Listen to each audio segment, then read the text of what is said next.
নমস্কার, আপনারা দেখছেন পেজ ওয়ান। আমি আপনাদের সাথে অমিতাভ ভট্টাচার্য। চীন শেষমেশ জানিয়ে দিল বাংলাদেশের তিস্তা প্রকল্পে তারা 12,000 কোটি টাকা বিনিয়োগ করছে। এই প্রকল্পের নাম Teesta river comprehensive management and restoration project.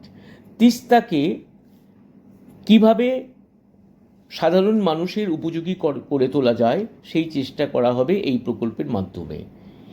এই প্রকল্পের ফলে ভারতের ওপরে কি একটা চাপ সৃষ্টি হবে?